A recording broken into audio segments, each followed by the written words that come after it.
Today, we will talk about how to stop a dog's ear from bleeding. Let's have a look at the details.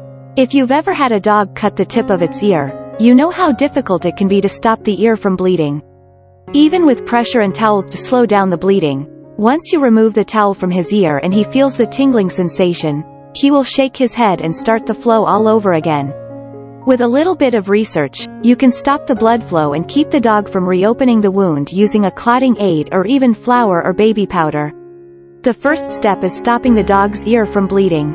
Remain calm. Ears bleed a lot due to the abundance of blood vessels in the ear. In many cases, there is a lot of blood. Don't worry, chances are good the dog will not bleed too severely. Also, dogs feed off the emotional energy of their humans. If you are upset or panicked, your dog will get excited. Excitement raises blood pressure, which leads to more bleeding. Move the dog to a quiet location. You want to remove the dog from other sources of excitement such as other dogs or noisy people. Provide a couple of treats and get the dog to sit or lay down, so you can tend to the injury. Apply pressure to the injury. Use a dry, clean paper towel, washcloth, pieces of sterile gauze, or any other clean cloth to apply direct pressure to the cut. Keep firm pressure on the cut for up to 5 minutes. Apply a clotting aid or flour, baby powder, or cornstarch. If you have a commercial clotting aid, the kind you can purchase in the store, pour an ample amount of powder into the palm of one of your hands. Using a clean fingertip, apply the clotting aid to the wound using gentle pressure. Repeat until the bleeding stops completely. Clean up the area. You can use diluted hydrogen peroxide to remove any dried blood from your dog. However, do not use this or anything else directly on the wound. That might disturb the clot and cause bleeding again. Call the veterinarian. Though you can handle most small ear cuts at home, there are some situations where you should allow your vet to treat the dog. In these situations, continue to apply pressure to the wound as you transport your dog to the clinic.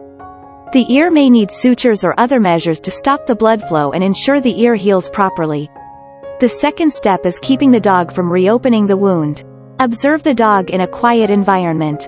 Keep the dog in a quiet spot, so he can rest and you can keep a close eye on him. Make sure that the dog does not participate in any activity such as running or playing.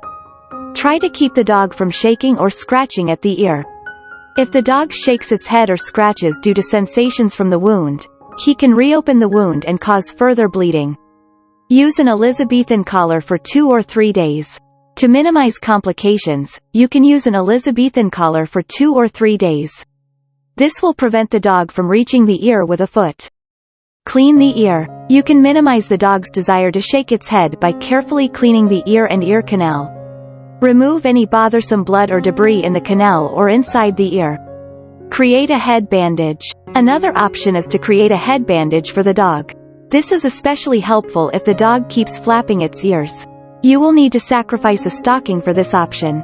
Cut the toe off the stocking to form a tube. Fold the ears back over the head, using a piece of gauze on the wound. Carefully slide the stocking over the head. The nose and eyes should remain open with the stocking placed just beyond the eyes. Thanks for watching this video. Please don't forget to like and subscribe to our channel if you like our videos.